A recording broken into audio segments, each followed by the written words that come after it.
Deep within the archives of the South Carolina Historical Society lies a document that has barely seen daylight since the spring of 1847, sealed shut and marked with a warning that sends shivers down the spine of anyone who stumbles upon it. The papers carry a handwritten plea. May God forgive what men have done. What waits inside those age-stained pages is testimony so deeply disturbing that authorities at the time deemed it unfit for the public eye. The document tells of 8 plantation owners, men of wealth and standing, who each endured the same horrifying mutilation across a span of 11 years. Every single one of them castrated with an almost medical level of precision. Every single attack happening within a day of committing an act too unspeakable to record in official documents. No one was ever arrested. No name ever appeared in the formal records. But in the years following the Civil War, whispered stories emerged from the freed slave communities, stories about a field hand they called Silas the Silent, a man whose voice had been stolen from him, whose throat had been so badly damaged that he could never cry out, never scream, never speak.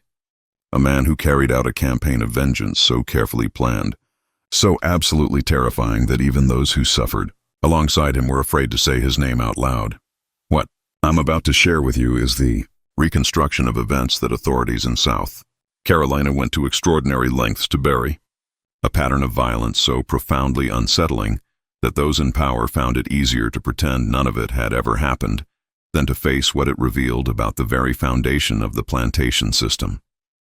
But before we descend deeper into the story of Silas and the 8 men who fell victim to his methodical fury, I want to ask something of you. This channel exists to bring you the darkest corners of American history, the stories that never made it into your textbooks, the truths that make people uncomfortable. If you value content that refuses to look away from historical horror, subscribe right now. And tell me, where are you joining us from tonight? Drop your state or city in the comments.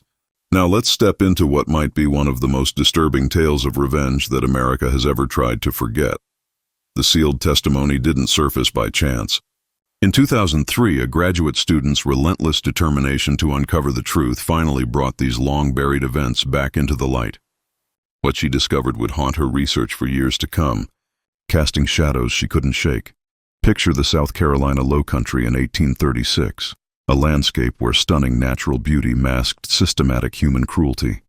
The region's rice plantations churned out tremendous wealth for a privileged class of white landowners, an empire built entirely on the backs of thousands of enslaved African Americans who labored in fields crawling with mosquitoes, where malaria and dysentery claimed lives as quickly as exhaustion and overwork.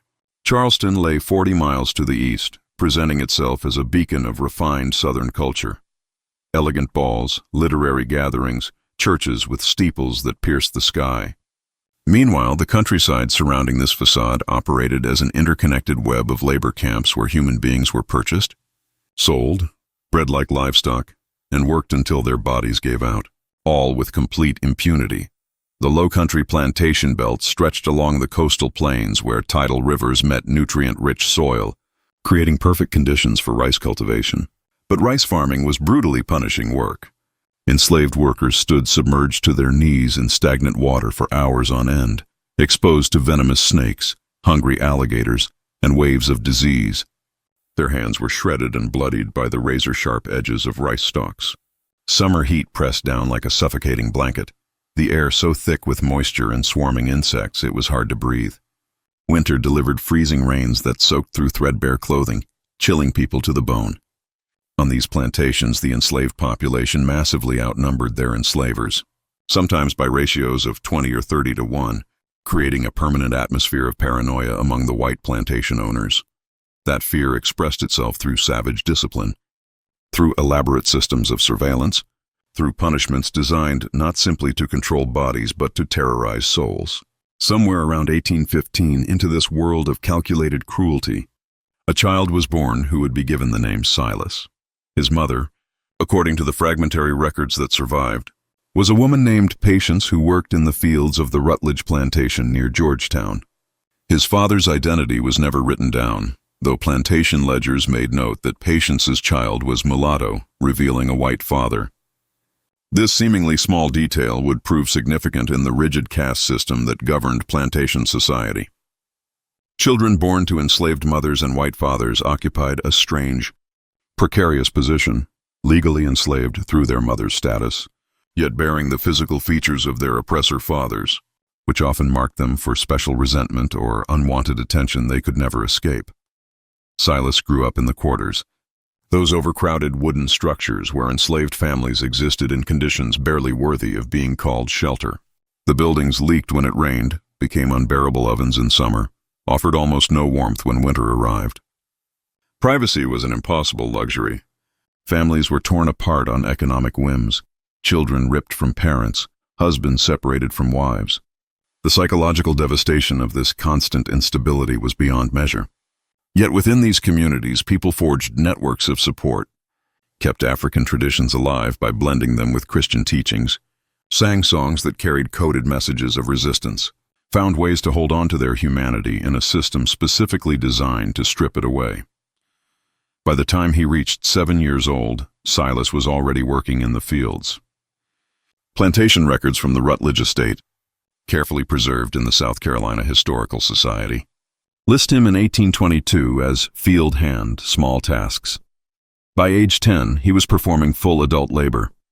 Those who knew him during these early years, according to oral histories collected by the Works Progress Administration in the 1930s, remembered a quiet boy who learned with remarkable speed and seemed to watch everything with an intensity that went beyond his years. One elderly person who had been enslaved, interviewed in 1937, recalled, "My granddaddy used to tell me about a boy named Silas who never spoke much, not even as a little child. Had light-colored skin and gray eyes that seemed to look straight through you. My granddaddy said that boy saw things other children didn't notice. Remembered things it was safer to let go of and forget." The South Carolina Low Country carried a reputation, even among other slave states, for exceptional brutality. The demographics alone, enslaved people so dramatically outnumbering whites, created deep paranoia among plantation owners. Paranoia that intensified after the Denmark-Vesey conspiracy of 1822, when Charleston authorities claimed they'd uncovered plans for a massive slave uprising. Though historians still debate the full extent of that conspiracy, the white response left no room for interpretation. 35 black men were hanged, and the restrictions placed on enslaved people became even more suffocating. The patrol system grew more intense, with armed white men riding the roads after dark, stopping any black person discovered without written permission to be there. Literacy among enslaved people was already criminalized. Now even religious gatherings without white supervision were forbidden. The message couldn't have been clearer. Any form of resistance, no matter how small, would be crushed with overwhelming violence. This was the atmosphere of heightened repression and fear that surrounded Silas as he entered adolescence. He was 13 years old in 1828 when something happened that would change him forever. The precise details remain murky, lost to the deliberate silence that surrounded such events. But plantation records from the Rutledge estate show that in October of that year, Silas was examined by a doctor for severe throat injuries. The medical notation is disturbingly clinical and brief. Slave boy, approximately 13 years. Damage to larynx and vocal cords. Cause undetermined. Recommended observation. A separate entry in the plantation ledger, written in different handwriting, states, Silas unable to work, recovering from discipline incident. The word discipline covered a multitude of horrors on plantations, everything from whippings to brandings to deliberate mutilation. From that moment forward, Silas could not speak in any normal way. According to accounts gathered decades later, he could produce sounds, grunts, whispers, occasionally a strangled approximation of words, but his voice was destroyed. The damage would never heal. Whether this resulted from a savage beating, a calculated punishment, or something else was never officially documented. What stands as certain fact is that from age 13 onward, Silas the Silent moved through the plantation world as a presence simultaneously invisible and deeply unnerving. His inability to speak made him appear less threatening to some overseers, more disturbing to others. He became a ghost in plain sight, working without complaint, watching without commentary. The Rutledge plantation, like others throughout the region, operated on a task system rather than gang labor. Enslaved workers received specific daily assignments, a certain volume of rice to thresh, a field to hoe, ditches to dig, and once those tasks were completed, their time was theoretically their own. In practice, tasks were often designed to be impossible to complete within daylight hours, forcing people to work deep into the evening. But the system did create small pockets of autonomy, gardens where enslaved people could grow their own food, opportunities to earn tiny amounts of money by selling surplus produce or fish caught in the rivers. These small freedoms became crucial for psychological survival, creating spaces where people could exercise choice, however limited. Silas, according to oral histories, used his evening hours differently than most. He watched. He listened. His silence made people forget he was present. And within that invisibility, he learned things. He learned the patterns of the overseers, which ones drank themselves into stupors, which ones disappeared into the quarters after dark. He learned the schedules of the patrol riders, identified the gaps in their routes. He learned which plantation owners visited other plantations and why. And he learned, though no one dared speak of it openly, which men among the enslavers viewed enslaved women and sometimes enslaved boys as sexual property, as a right that came automatically with ownership. The first incident occurred on a humid night in August 1836, though its full significance wouldn't be understood until much later. The victim was Nathaniel Grayson, a 32-year-old plantation owner whose property bordered the Rutledge estate. Grayson was discovered in his bedroom at dawn by his wife, conscious but deep in shock, blood soaking through the bedsheets and dark spreading stains. He had been castrated with what the attending doctor described as almost surgical precision. The bedroom door had been locked from the inside. The windows were shuttered and latched. There was no evidence of forced entry, no signs of struggle beyond the injury itself. When Grayson could finally speak, he claimed he had woken to a hand pressed firmly over his mouth, a flash of metal catching dim light, and then pain so intense he lost consciousness. He saw nothing, heard nothing except breathing, steady, controlled breathing that suggested absolute calm. The local sheriff, Benjamin Carr, investigated with the assistance of the slave patrol. Every enslaved person on Grayson's plantation was interrogated. Several were whipped on pure suspicion, a common practice designed more to reassert control than to extract useful information. Nothing came of it. Grayson's wife insisted that no enslaved person had been inside the house that evening. The house servants, questioned separately, confirmed they had been locked in their quarters as usual at nightfall, a practice Grayson followed religiously. The investigation stalled within days, and while rumors spread like wildfire among white society, theories of revenge, whispers of abolitionist conspiracies, no arrest was ever made, what the sheriff's report never included, because Grayson refused to speak of it, was what had happened the previous afternoon. A field hand from the neighboring Rutledge plantation, a young man named Silas, had been loaned to Grayson for the day to assist with repairs to a rice mill. Such temporary transfers were common, a system of mutual assistance among plantation owners. The work had stretched into evening, and rather than send Silas back in darkness, Grayson had kept him overnight in a storage shed near the main house. Grayson had visited that shed around 10 o'clock that evening. He remained there for approximately half an hour. When he emerged, adjusting his clothing in the darkness, Silas emerged behind him, moving slowly, his face completely unreadable. Grayson instructed his overseer to return Silas to the Rutledge plantation at first light. That was the last coherent order he gave before the attack. No connection was made. Grayson himself never mentioned Silas's presence on the property. To do so would have required explaining why he'd visited the shed late at night, and such an admission would have raised questions Grayson had absolutely no intention of answering. In the honor culture of the Southern plantation elite, certain practices were understood but never acknowledged. Sexual access to enslaved people was simultaneously a casual everyday practice and an unmentionable reality. To speak of it openly was to violate social codes that maintained the fiction of white gentility. So Grayson suffered in silence, eventually telling people he had been attacked by an unknown intruder, possibly a runaway slave who had mysteriously gained entry to his locked bedroom. Silas returned to the Rutledge plantation. He worked in the fields. He said nothing because he could say nothing. His face betrayed no emotion whatsoever.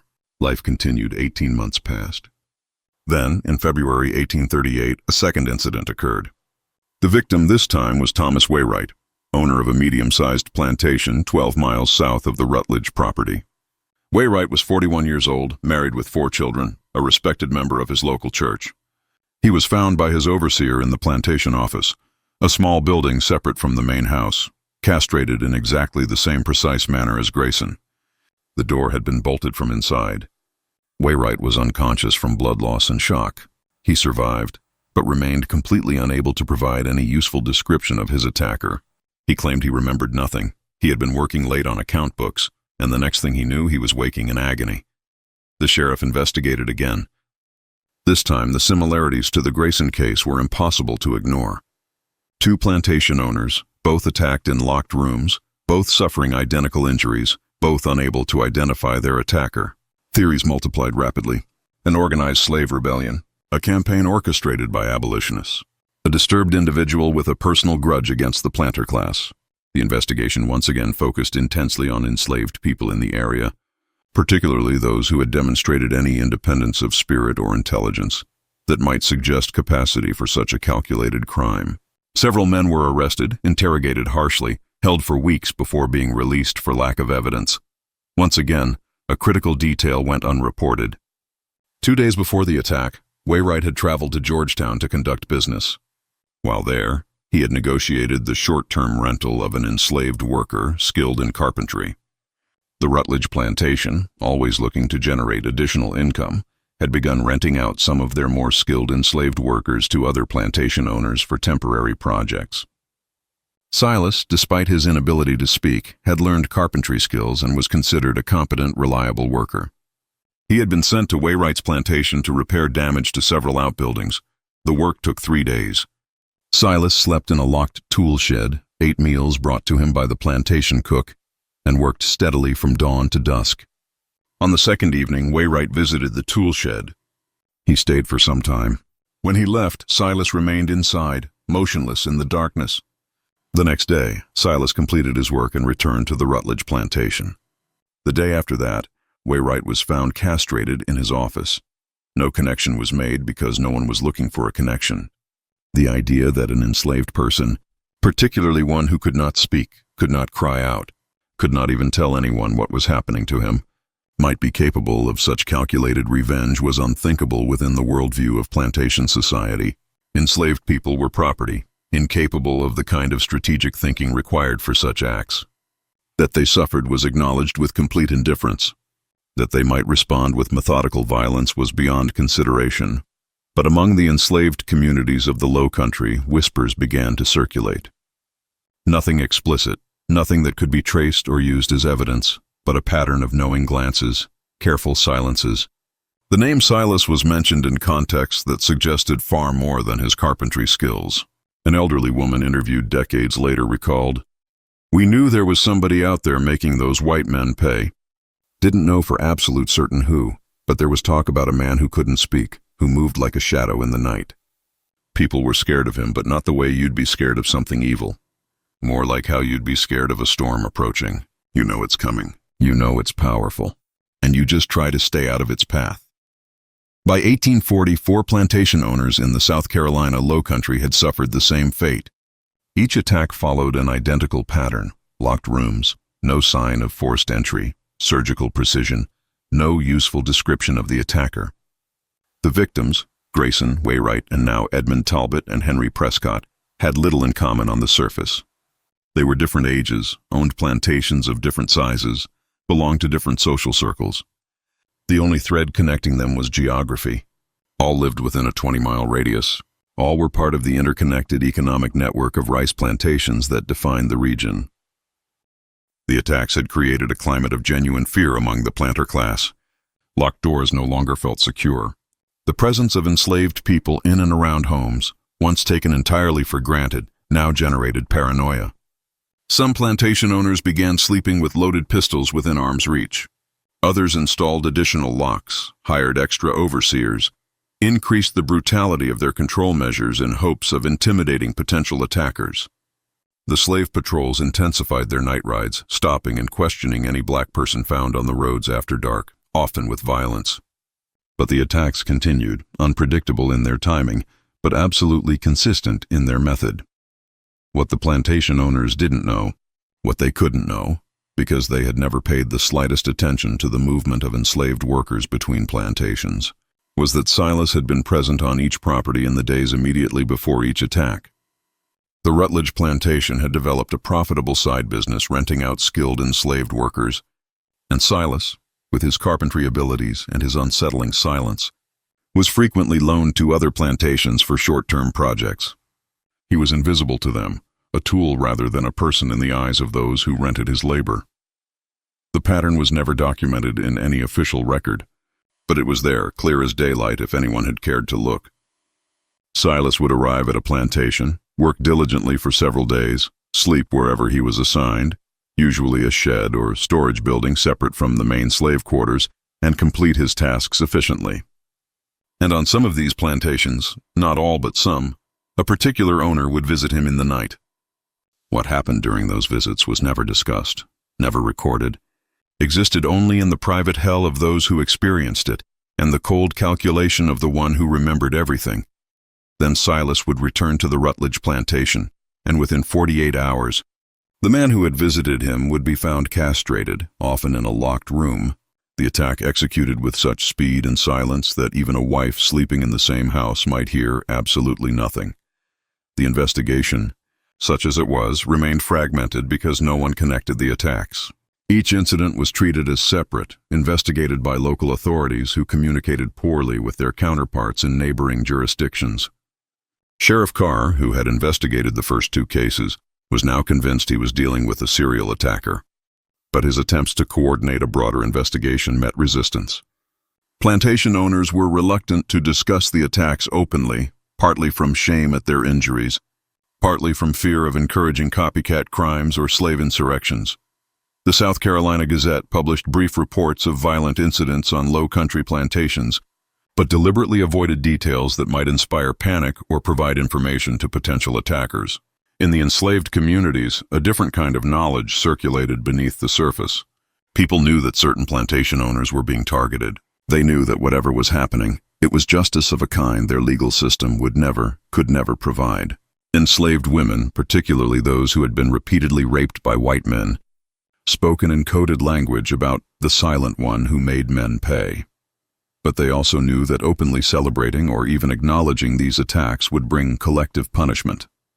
After each incident, slave patrols would sweep through the area, interrogating people with violence, destroying property, inflicting random brutality to reassert control. So the knowledge remained underground, shared in whispers, never written down, never spoken where it might be overheard. Silas himself remained an enigma even to those who lived alongside him in the Rutledge quarters. He worked steadily, ate his meager rations, slept in his assigned space. He had no family on the plantation. His mother, Patience, had died of fever in 1830, and he had never known siblings. He formed no close friendships, participated minimally in the community life of the quarters. His silence was both explanation and barrier. How do you befriend someone who cannot speak, whose face shows no readable emotion, whose eyes seem to look through you rather than at you? An elderly man named Joshua, who had worked alongside Silas in the rice fields for years, told an interviewer in 1936, Silas wasn't like other folks. Something happened to him when he was young, something that broke him on the inside even more than it broke his voice. He'd work all day in that brutal heat, cutting rice until his hands were bleeding raw, and he wouldn't make a single sound. The overseers liked that at first, thought he was broken good and proper, but there was something in his eyes that made smart people nervous. He was always watching, constantly watching, like he was seeing things the rest of us couldn't see. And when he looked at certain white men, there was something in that look that made you think of deep water, the kind that drowns you slow and pulls you under. The Rutledge plantation owners, the family that legally owned Silas as property, never suspected him of anything. He was valuable, a skilled worker who could be rented out for additional income, quiet and obedient. If anything, his inability to speak made him seem more trustworthy in their eyes. He couldn't spread rumors, couldn't organize resistance, couldn't even cry out if something terrible happened to him. He was, in their view, the ideal slave, productive, silent, and utterly controlled. But control was an illusion. Silas had learned through years of careful observation and bitter experience exactly how plantation society functioned. He understood the rhythms of plantation life, the patterns of white movement and black restriction. He knew that enslaved people were expected to be in certain places at certain times, that deviation from routine invited suspicion and punishment. He knew that his silence, which made him vulnerable, also made him forgettable. Overseers would speak freely in his presence, discussing matters they would never mention around enslaved people they believed could gossip. White men would use him and then dismiss him from their minds entirely. Confident that a mute slave posed no threat whatsoever, they were catastrophically wrong. By 1842, the count had reached 6. 2 more plantation owners, Robert Finch and Charles Hammond, had joined the growing list of victims. The attacks were no longer isolated incidents that could be dismissed as random violence. The Charleston Mercury published an editorial calling for a coordinated investigation, suggesting that a disturbed individual or an organization of malcontents was deliberately targeting the plantation class. Rewards were offered for information. The governor authorized additional militia resources to support local law enforcement, but the investigation continued to flounder because the victims, almost without exception, refused to provide certain critical information. None would discuss their activities in the hours immediately before the attacks. None would acknowledge the presence of particular enslaved workers on their properties. To do so would have required admitting to behaviors that, while common throughout the system, were supposed to remain unspoken. The honor culture of the Southern elite valued reputation above almost everything else.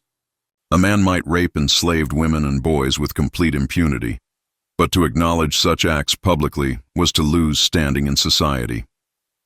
Better to suffer in silence than to admit the truth.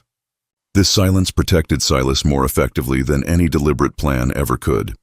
The pattern was there, waiting to be discovered, but no one with the authority to investigate was willing to look in the direction that would reveal it.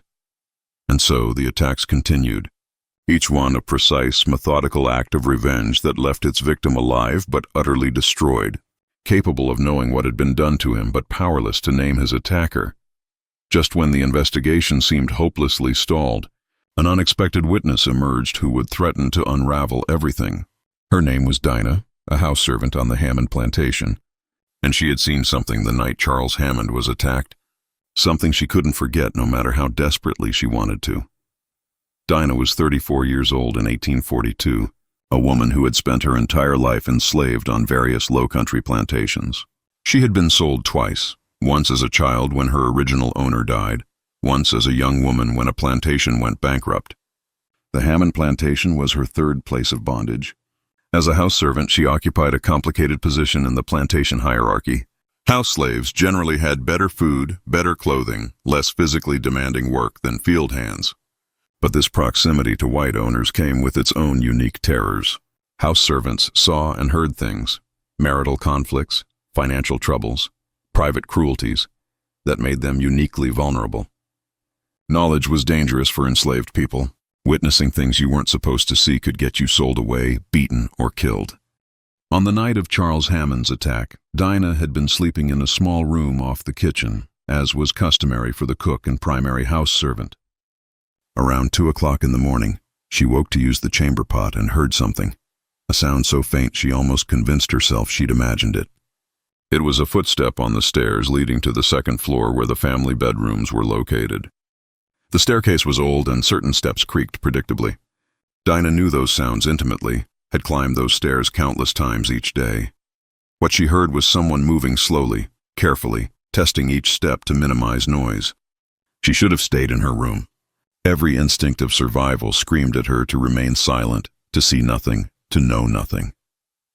But curiosity, or perhaps some deeper intuition, drew her to the doorway. The house was dark except for a single candle she lit, shielding its flickering light with her hand. She moved to where she could see the staircase. A figure stood at the top, barely visible in the darkness. The silhouette was male, lean, moving with careful deliberation toward Hammond's bedroom. For a moment, Dinah's heart stopped, thinking she was witnessing a murder in progress. Then the figure turned slightly, and candlelight caught his face for just an instant. She recognized him.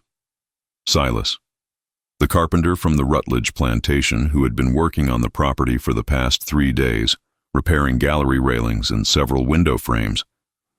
He had been locked in the tool shed each night, or so everyone assumed. Clearly, he had found a way out. As Dinah watched frozen in her doorway, Silas reached Hammond's bedroom door. She expected it to be locked. Hammond locked his door every single night, paranoid about the recent attacks on plantation owners. But the door opened silently. Silas slipped inside. The door closed behind him. Dinah stood paralyzed with indecision. She should wake someone, should raise an alarm. But something stopped her. Perhaps it was the memory of Hammond's visits to the quarters, the way he selected women with the casual authority of someone choosing fruit at a market. Perhaps it was the knowledge that whatever was about to happen, she wanted no part of it. Perhaps it was recognition that the silent man who had just entered that bedroom was enacting a kind of justice the legal system could never provide. She returned to her room. She lay awake, listening. The house remained quiet. No screams, no struggle, no sounds of violence, just silence, deep and complete. When Hammond's agonized moaning began just before dawn, Dinah was already in the kitchen starting the fire, preparing breakfast. She was there when Hammond's wife began screaming, when the doctor was summoned, when chaos erupted through the household, and when the sheriff arrived to question everyone. Dinah said nothing about what she had seen, nothing about the figure on the stairs, nothing about Silas entering the locked bedroom. But silence has a way of festering, especially when weighted with knowledge that might save lives or condemn them. Dinah carried what she knew through the remainder of 1842 and into 1843, watching Silas when he occasionally returned to the Hammond plantation for additional work, observing him with a mixture of fear and something close to awe. He never acknowledged her with anything more than the briefest glance, but she felt absolutely certain he knew that she had seen him. They existed in a state of mutual silence, each holding knowledge that could destroy the other. The seventh attack occurred in November 1843. The victim was Daniel Merrick, a particularly brutal plantation owner whose cruelty was notorious even by the harsh standards of the region. Merrick owned a large plantation near the Waccamaw River, more than 40 slaves working rice fields that generated substantial profits. He was known for creative punishments, thumbscrews, the stocks, brutal whippings for minor infractions. He was also known for his appetites, which extended to both enslaved women and younger men. The enslaved community on his plantation lived in constant terror. Silas had been sent to Merrick's plantation in early November to construct a new storage building for rice harvesting equipment. The project required 10 days of work. Silas slept in a locked corn crib, took his meals away from the other enslaved people, and worked with mechanical efficiency. On the third night of his stay, Merrick visited the corn crib. What happened during that visit was known only to 2 people, but 9 days later, when Silas had completed his work and returned to the Rutledge plantation, Merrick was found by his overseer in the plantation office, castrated with the now familiar precision. By this point, 7 plantation owners had been attacked. The pattern should have been obvious to anyone truly looking, but it remained hidden because the necessary information was fragmented across different plantations, different jurisdictions, different social circles that communicated poorly. The victims had formed an informal association, meeting occasionally to share information and theories, but their shame and reluctance to discuss certain details prevented them from seeing the pattern clearly. They knew they were being targeted by someone with detailed knowledge of their homes and habits, but they couldn't, or wouldn't, acknowledge the common thread. That common thread was Silas, the silent carpenter who moved between plantations like a ghost, working diligently, observing carefully, remembering absolutely everything. He had developed his method over years of careful refinement. Identify the locations where he was most vulnerable. Determine the layout of plantation houses through casual observation during his work. Note the patterns of patrols and overseer movements. Then, when the time came, he would escape from whatever shed or building where he was locked at night. Locks were simple devices, easily manipulated with the right tools. And as a carpenter, he had access to tools and the knowledge to use them. He would make his way to the house of his target. Getting inside locked houses required patience and careful observation. During his days working on a property, Silas would note which windows had loose frames, which doors had inadequate locks, where keys were kept. He learned that many plantation houses, for all their grandeur, were poorly secured. Locks were meant to keep enslaved people out, but they were often old, poorly maintained, could be opened with skeleton keys that a skilled carpenter could replicate. Windows could be shimmed open from outside if you knew which ones had loose fittings. Once inside, Silas moved with the confidence of someone who had studied his terrain intimately. He knew where floorboards creaked, which rooms were occupied, where servants slept. And he knew his targets would be alone. Or if with wives, those wives would be heavy sleepers, often aided by the laudanum that many wealthy women of the era used regularly.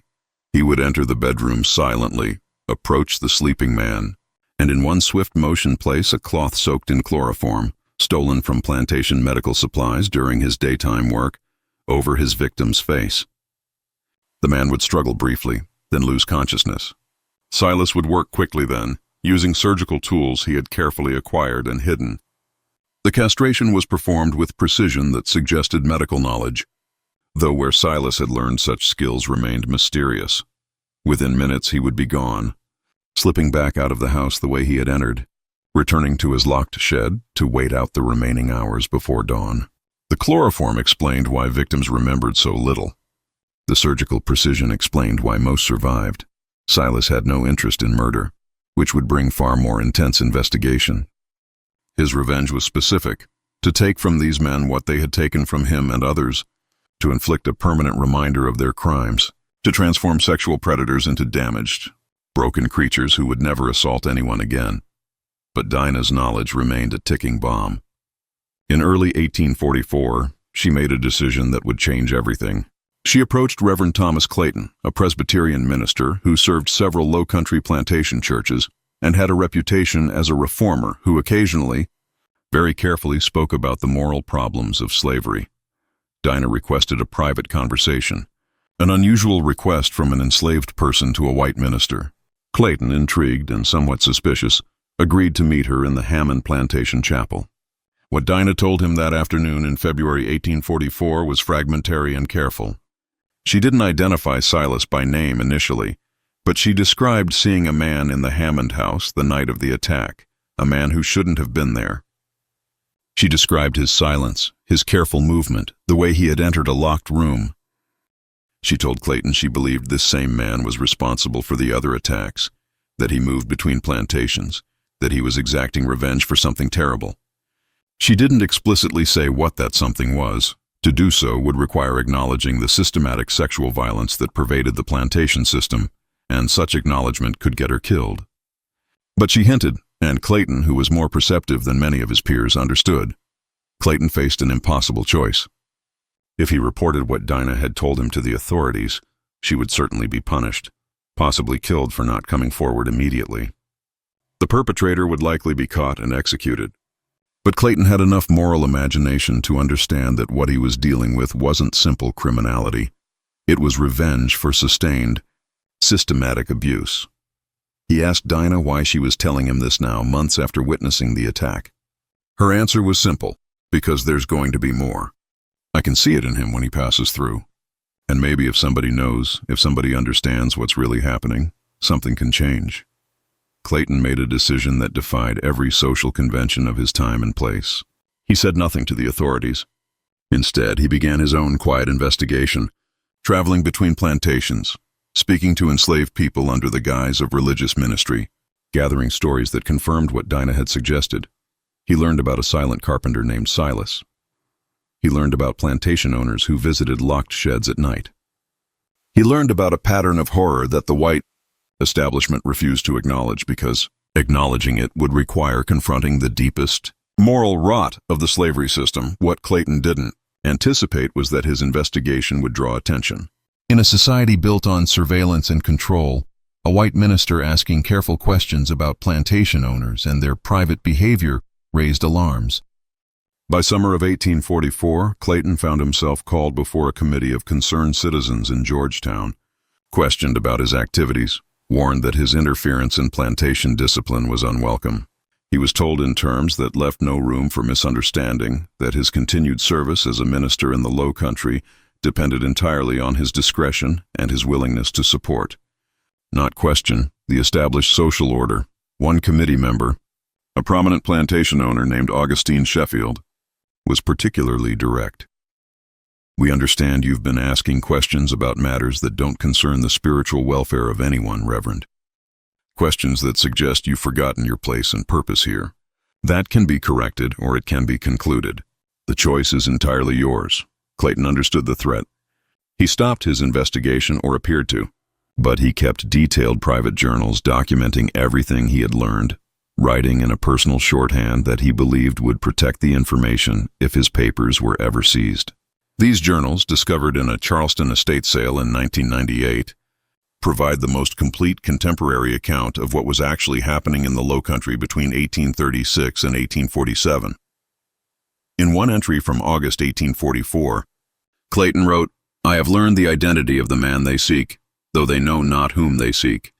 He is called Silas, property of the Rutledge estate, a carpenter of some skill who cannot speak. I have learned why he cannot speak, the result of violence inflicted upon him as a boy of 13, the nature of which I cannot bring myself to write even in this private record. I have learned what has been done to him repeatedly since by men who saw his silence as invitation rather than injury. And I have learned what he has done in response. God forgive me, I cannot condemn him. The law would hang him without hesitation. But what law protects him? What justice exists for one such as he? I am meant to preach forgiveness and redemption. Yet I find myself hoping he is never caught, that his terrible justice continues until every man who has violated him pays in full." Meanwhile, Silas continued his work, unaware that anyone had begun to piece together the pattern. The Rutledge plantation continued to profit from renting out their skilled carpenter, and Silas continued to move between properties, a silent presence that white society had learned to ignore completely, but something was changing in him.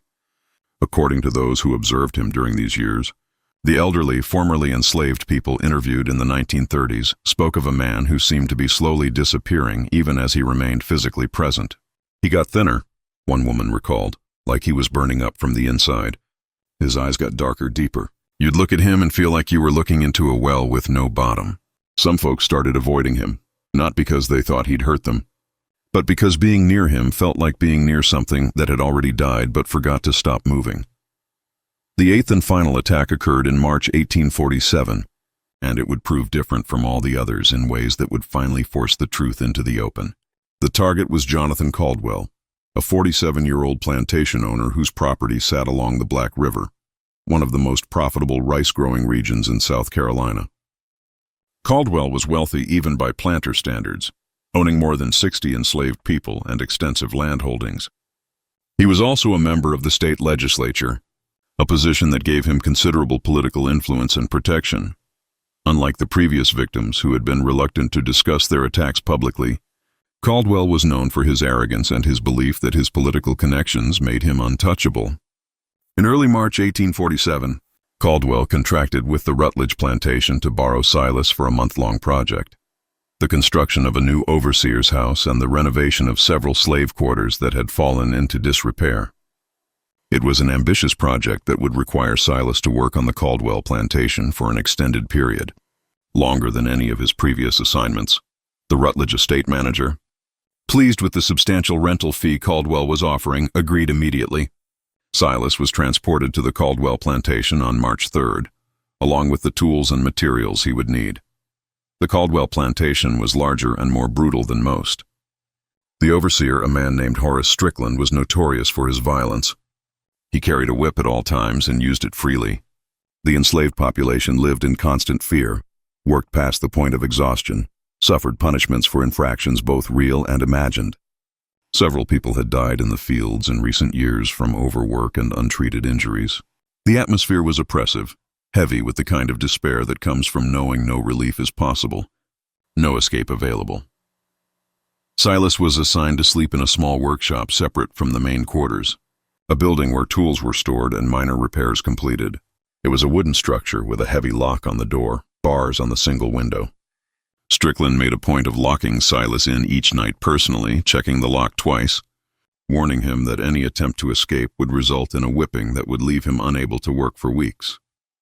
Silas showed no reaction to these threats, simply nodded his understanding and went about his work during the day with the same mechanical efficiency he brought to every project. But Caldwell had noticed Silas almost immediately, and his attention carried a quality that anyone familiar with plantation dynamics would recognize instantly. On the second evening of Silas's stay, Caldwell visited the workshop after dark. He stayed for more than an hour. When he left, his clothing was disheveled, his face flushed. Silas remained inside, standing motionless near the workbench, his face unreadable in the dim light of a single candle. The pattern repeated itself over the following weeks. Caldwell would visit the workshop 2 or 3 times each week, always after dark, always staying for extended periods. The other enslaved people on the plantation noticed, as they noticed everything, but said nothing. Speaking about such things was suicidal. Strickland, the overseer, also noticed, but his response was to ensure Silas remained locked in securely, not to protect Silas, but to protect Caldwell's privacy and to ensure this valuable rented property didn't escape before completing the work that Caldwell had paid. For what none of them knew was that Silas had been planning something different this time. The extended duration of the project, the isolation of the workshop, the regularity of Caldwell's visits, all of it created an opportunity that hadn't existed with previous targets. Silas had been patient for 11 years, striking and disappearing, never caught, never even suspected. But something had shifted in him during those years. The careful calculation that had characterized his earlier attacks was giving way to something darker, more desperate. He was 32 years old, had lived half his life as a mute instrument of other people's desires and his own revenge, and he was tired in a way that went beyond physical exhaustion. On the night of March 24th, Caldwell made his usual visit to the workshop. But this time Silas didn't wait for him to leave. This time he didn't plan to slip out later, to enter a locked house while everyone slept, to complete his work in silence and disappear before dawn. This time, when Caldwell finished his assault and began to dress, Silas moved. The attack was swift and brutal. Silas had a carpenter's hammer hidden beneath his sleeping pallet, and he used it to strike Caldwell across the back of the head, hard enough to stun but not kill. Caldwell collapsed, conscious but disoriented, unable to cry out. Silas worked quickly then, using rope from his carpentry supplies to bind Caldwell's hands and feet, stuffing a rag into his mouth to muffle any sounds. Then he lit every candle in the workshop, creating brightness that was unusual, almost ritualistic. And he retrieved the surgical tools he had carefully maintained over the years, cleaned and sharpened after each use, kept hidden in a secret compartment in his tool chest. What happened next took nearly an hour. Unlike the previous attacks, which had been executed with swift precision while victims were unconscious, this time Silas worked slowly, methodically, while Caldwell was fully aware.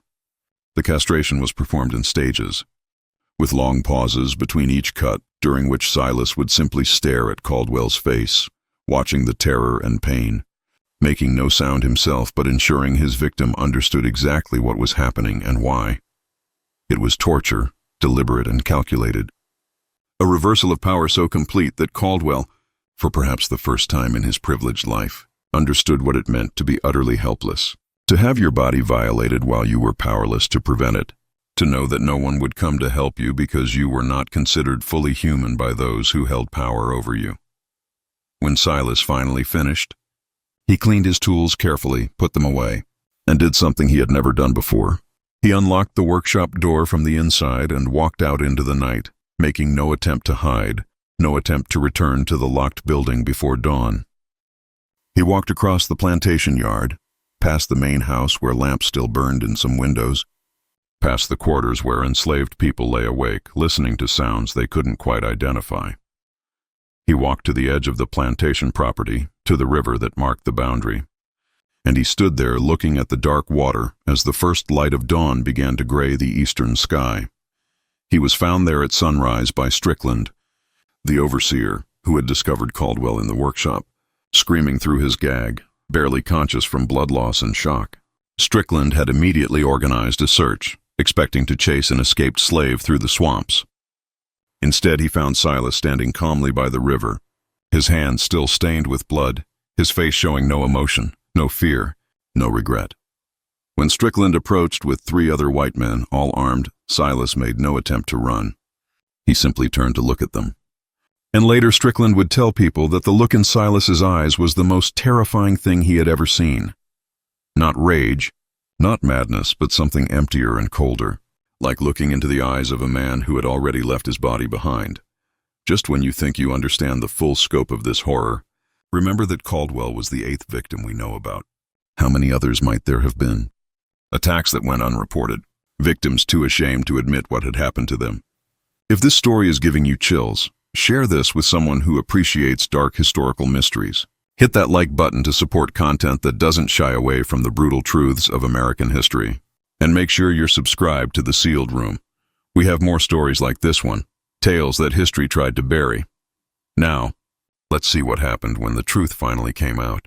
They arrested Silas immediately, shackled him with irons on his wrists and ankles, locked him in a storage shed on the Caldwell plantation while they decided what to do. Caldwell was taken to Charleston for emergency medical treatment. He survived like all the previous victims, but the injury was catastrophic and permanent. News of the attack spread rapidly through the Low Country, and for the first time, the authorities began to seriously investigate whether this might be connected to the previous incidents. Sheriff Carr, who had been investigating these attacks for more than a decade, traveled immediately to the Caldwell plantation. For the first time, he had an actual suspect in custody. The interrogation began the following day, March 26, 1847, in a small room in the Georgetown courthouse where Silas had been transferred under heavy guard. Present were Sheriff Carr, two deputies, the district attorney, and Reverend Clayton, who had been summoned at Carr's request because he was known to have the trust of enslaved people and might be able to get Silas to communicate despite his inability to speak. The interrogation transcript, part of the sealed documents later archived by the South Carolina Historical Society, makes for disturbing reading. Silas was brought in chains into the room, his hands shackled to a ring bolted into the floor. He sat without resistance, his face showing no expression, his damaged throat making occasional involuntary sounds but no words. Sheriff Carr began with direct questions. "Did you attack Jonathan Caldwell? Did you castrate him?"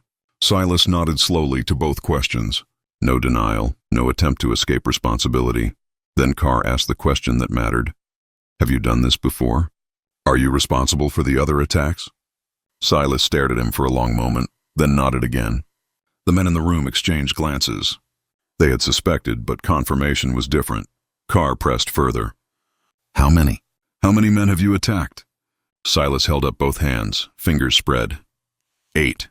Carr felt something cold settle in his stomach. Why? Why did you do this?" It was Reverend Clayton who intervened then. He had brought paper and pencil, thinking Silas might be able to write. But when he offered them, Silas shook his head. He couldn't read or write. Literacy was illegal for enslaved people, and he had never been taught. So Clayton tried a different approach. He began asking yes or no questions, and Silas responded with nods or headshakes. The conversation that followed, reconstructed from Clayton's journal and the official transcript, revealed the pattern that had been there all along. Hidden by shame and silence, "Did these men hurt you?" Clayton asked. Silas nodded. "Did they force themselves upon you?" Silas's nod was slower this time, but definite. "All 8 of them?" Nod. "Did this happen to you when you were young? When your voice was damaged?" Nod. "And it continued to happen whenever you were sent to work on other plantations?" Nod. Clayton turned to look at Sheriff Carr. "Sheriff, I believe we need to investigate the circumstances under which these attacks occurred. I believe this man has been subjected to systematic sexual violence for nearly 20 years, and what he did was retaliation." The room fell silent. The district attorney, a man named Harrison Felder, finally spoke. "That's not a defense under law, Reverend. Slaves have no legal right to retaliate against their masters for any reason. Even if what you suggest is true, and I'm not conceding that it is, it doesn't matter. This man mutilated 8 white men of standing. He'll hang for this." But Carr was looking at Silas with an expression that suggested he was finally understanding something he had been deliberately avoiding for years. "The pattern," he said slowly. "He was present on every property shortly before each attack. We could have found this connection years ago if we'd been looking at the movement of rented slaves. But we didn't look because we didn't want to see what we'd find." He turned to Felder. "If we put him on trial, if this becomes public, every detail will come out. Why he was sent to these plantations, what happened to him while he was there, why 8 respectable plantation owners all had this silent slave in their possession right before they were attacked. Do you want those details in the public record?" Felder understood immediately. A public trial would require testimony about what the victims had done to Silas, would require acknowledging the systematic sexual violence that pervaded the plantation system. It would be humiliating for the victims, disruptive to the social order, potentially inspiring other enslaved people to acts of resistance. Better to handle this quietly, to avoid the publicity that would come from a trial. "What are you suggesting?" Felder asked carefully. "I'm suggesting," Carr said, "that we document what we need to document, that we close these cases as solved, and that we handle the punishment without a public spectacle that serves no one's interests." What followed was a bureaucratic exercise in concealment. The official record would show that Silas, property of the Rutledge plantation, had confessed to 8 counts of assault on plantation owners between 1836 and 1847. The motive would be listed as unknown, or general rebellious disposition. The specific details of what had been done to Silas, what had motivated his attacks, would not be included in any official document. The victims would not be required to testify about their private activities. The pattern would be noted but not explained. And Silas would be executed quietly and without public announcement to avoid creating a martyr or inspiring copycat attacks. But Reverend Clayton refused to let it rest there. In the days between Silas's interrogation and his scheduled execution, Clayton visited him twice in his cell, bringing paper and pencil even though Silas couldn't write, sitting with him in silence, trying to offer some form of spiritual comfort to a man who had lived through horrors Clayton could barely comprehend. During the second visit, Clayton asked Silas if there was anything he wanted people to know, anything he wanted Clayton to record for history. Silas stared at him for a long moment, then reached for the pencil Clayton had brought. His hand was shaking, but he managed to draw something. Not words, but images. A boy's face with his mouth open screaming. A hand covering that mouth. Darkness. Then 8 crosses scratched heavily into the paper. Then nothing more. Clayton understood. The 8 crosses represented Silas's victims. But they also represented something else. 8 times that Silas had taken back some measure of power, had made his attackers feel a fraction of what he had felt. It wasn't justice in any legal sense, but it was the only justice Silas had ever been able to claim. Clayton carefully preserved the drawing in his journal, where it remains to this day, a stark visual testimony to violence that official records tried to erase. The execution was scheduled for April 15, 1847, to be carried out at dawn in the Georgetown Courthouse Square. But 2 days before the scheduled date, something unexpected happened. Silas was found dead in his cell. The official cause of death was listed as suicide by hanging, using strips of cloth torn from his blanket. But there were inconsistencies in the report that raised questions then, and continue to raise questions now. The cell was supposedly under constant guard. The cloth strips would have required considerable time to tear and braid into a rope strong enough to support a man's weight. And several people who saw the body noted bruising around the throat that seemed inconsistent with self-inflicted hanging, whether Silas took his own life or whether he was killed to prevent a public execution that might draw unwanted attention. That question was never officially answered. His body was buried in an unmarked grave in the cemetery reserved for enslaved people, a location that has since been lost to development and time. There is no headstone, no memorial, nothing to mark where Silas the Silent finally found silence in death. The 8 plantation owners who survived Silas's attacks lived with their injuries and their shame for the rest of their lives. Several left the region, moving to other states where their histories were unknown. Others remained but became reclusive, their damaged bodies constant reminders of what they had done and what had been done to them in return. Jonathan Caldwell resigned from the state legislature shortly after his recovery, citing health reasons. He sold his plantation in 1849 and moved to Virginia, where he died in 1856, leaving behind no public record of what had happened to him. Nathaniel Grayson, the first victim, lived until 1861, long enough to see the beginning of the Civil War that would eventually destroy the system that had enabled his crimes. He never married, never spoke publicly about his attack, and died isolated and alone in the house where it had occurred. The Rutledge plantation